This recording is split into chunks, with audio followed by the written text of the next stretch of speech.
I have to say, well, in principle, as we heard, but even if the policy got cancelled, I got a letter from Mr. Mitya just before today's session. He said he's in a situation like this. Once the rooster receives the report, he'll order the factory to halt production and submit to an investigation before issuing a penalty. But that's a week-long process, and thus didn't make it onto the Vetcha agenda this time. I don't think he suspects anything so far. Exactly. And as you know, he's a very selfish... I was originally gonna try and flip him after he received notice of the official sanctions. My plan was to convince him that the whole thing was completely unfair, rather than just sit back and take the hit while his factories... But now, he's already voted against it. But yeah, no one knows why Lilac is so obsessed with ending Project Stuja. But by the looks of it, he's inching closer and closer to success. Lilac must have strong motivations, given how he'll stop at nothing to achieve his goal. Maybe my next step should be to focus on him. All right. What are your plans for the rest of the day? Shall we head out? Hey, comrade. I noticed you were here during the debate. I didn't take you for a political enthusiast. Greetings, Harbingers. I just happened to have some free time today, and my new friend here thought it might be fun to check out the Vetcha. Ah, Odette must have introduced you. Looks like you two are getting along pretty well. I'll leave you to catch up. I should head back to the troop. Sure. Break a leg and all that.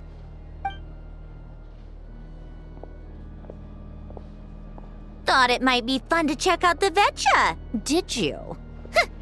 Things are never that simple with you, Traveler. Oh, yeah. To some, he's a captivating enigma. To others, he's the bane of their existence. No one ever thought that some anonymous nobody from the Rokot could cause such a stir. Huh? You want to look into Lelik? Then I'm sure his days of anonymity are numbered. What do you think, Sandrone? Fine by me, I guess. If the Traveler actually manages to in return, it seems fair to let him in on what we've learned so far. My thoughts exactly. Sharing is caring, after all. Head back to Glupov and grab the files on Lelik. It's easier to just pull the records than go through the rigmarole of getting the Traveler a visitor's permit. As you command, child, sir. In that case, since we're going to be waiting anyway, I'll have someone brew a pot of black tea.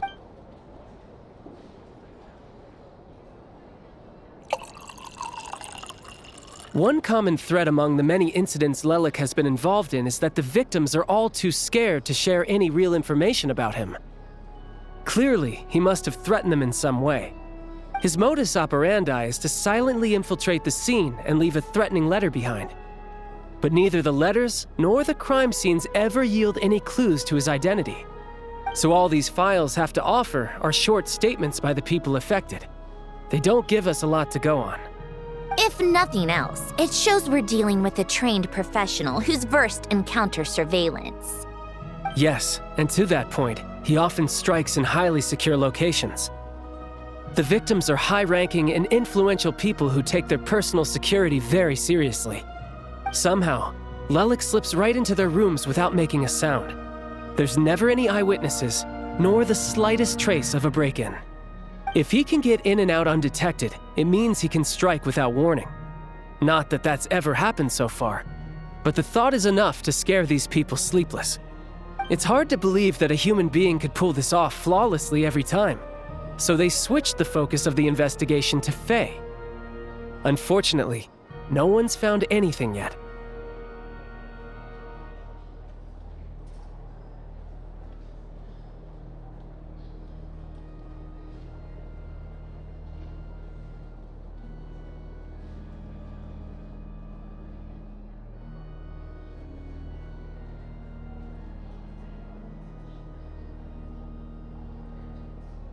Careful. Don't underestimate me. We haven't ruled out the possibility of Lelik being human. No, not as strong as me. You'll never find the culprit with criteria like that. Let's go with a little weaker than me.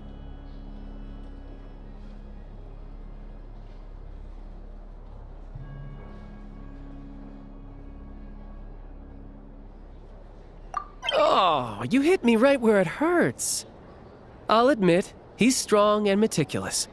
He's just trying to find a reference. But that's the most important thing. In my opinion...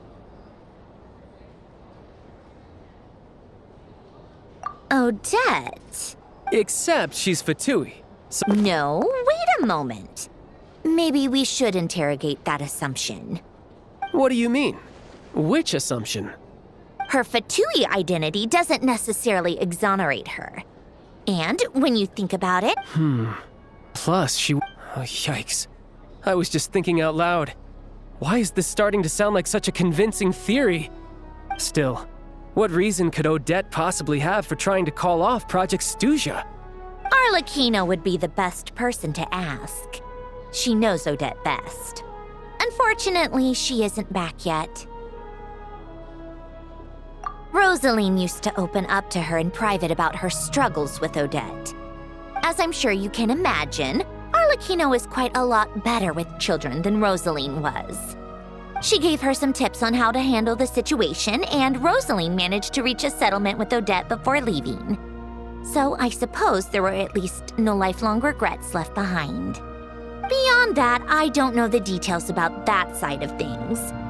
But I do know that Odette definitely has a motive to hold a grudge against Project Stuja. The reason being, her father passed away during the early stages of the project. That was back before it had been named Project Stuja, when things were still being worked out. But in essence, it's remained the same ever since. Huh. The more you know. Rosaline was always so self-centered.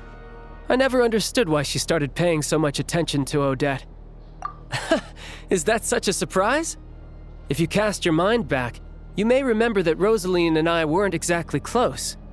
We had tea together a few times, but that was about it. Odette's past is no secret. Her father was a fatus and her mother was a very famous ballerina. On the surface, it looks like she followed right in her parents' footsteps. But the truth is quite a different story. After her father passed away on a mission, her mother was overcome with grief. She broke her leg during a performance and could never dance again. Odette was only interested in ballet at the time, but this tragedy left the family with both breadwinners gone. They could barely make ends meet.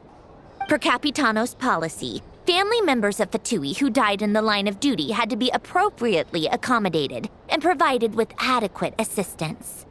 So, regardless of how Rosaline may have felt about it, it fell to her to resolve the issue of Odette's family's livelihood. In the end, the solution they agreed upon was to have Odette join the Fatui. Right, because the alternative would have been a one-off compensation payment, I guess. In that sense, joining up was definitely the better option. Still, she must have had mixed feelings about it, right? If she doesn't even like the Fatui... It's just a theory, a possibility. But as a motive for Odette to become Lilac, it holds up. That said, I have no idea where Odette's head is at right now, or what her conflict with Rosaline was about. Plenty of people were on bad terms with Rosaline. I have no intention of trying to figure it all out.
Yes, but there's not much point in discussing that now. Yeah, back to Lelik. Since our investigations so far have turned up next to nothing, we've got nothing to lose by trying a new angle. Funnily enough, Tonya and I had actually made plans to go to the theater tomorrow to watch Odette's rehearsal. Unfortunately, thanks to this Lelik situation, I'll be stuck working overtime again. Which means you can go in my place. No point wasting the ticket. Plus, you'll get to meet Tonya.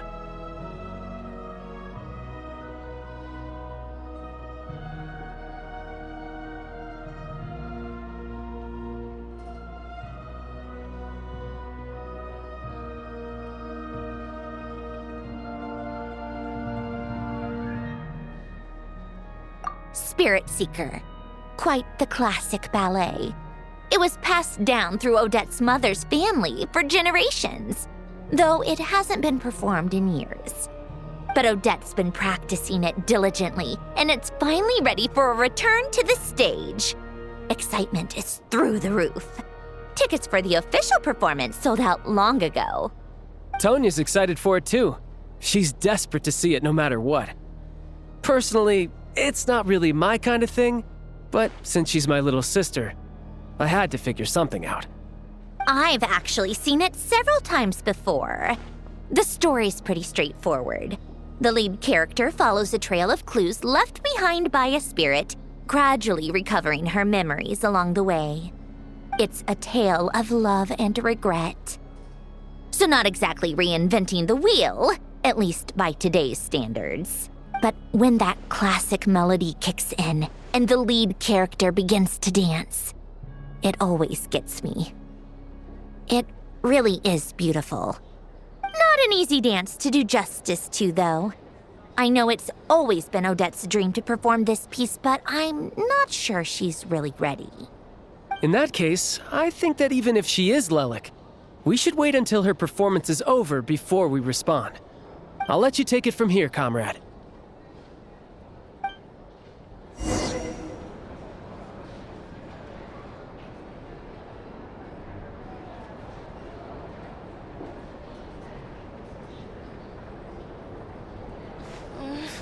Only I had been born in a romantic time like that.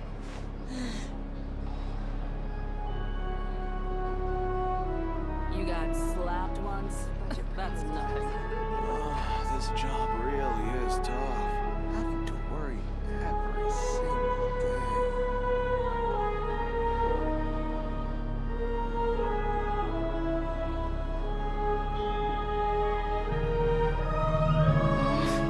Only I had been born in a romantic time like that.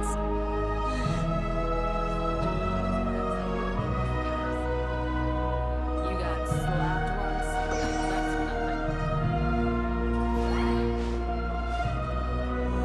This job really is tough. Having to worry every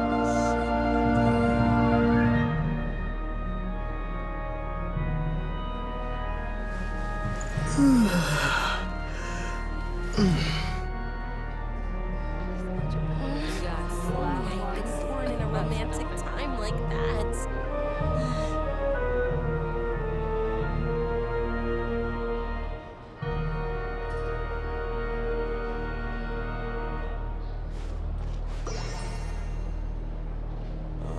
This job really is tough. Having to worry every single day. You got slapped once? That's nothing. Only I had been born in a romantic time like that.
like you've made a ton of progress today.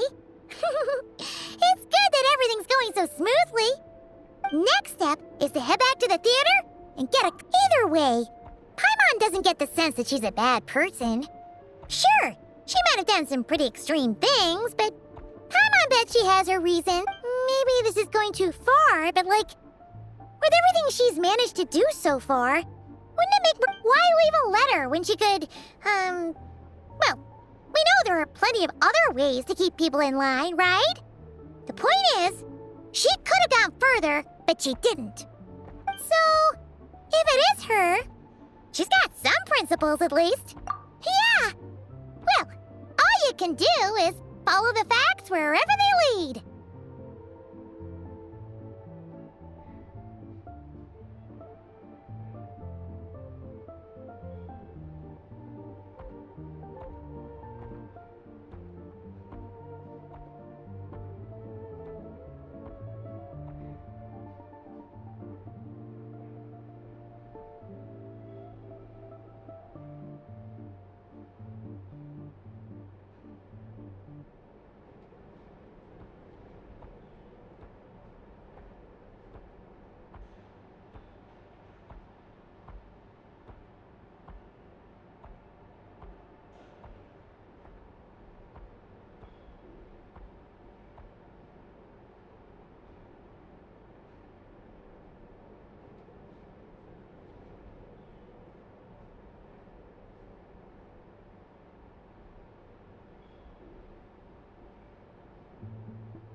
change, really.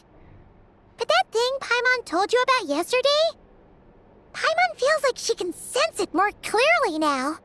Hearing you talk about your day makes Paimon itch for an adventure.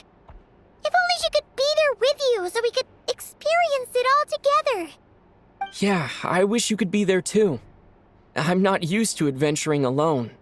But don't worry, we'll get to the bottom of this. Guess it's just one of those things. Never mind. Paimon will behave herself and keep resting.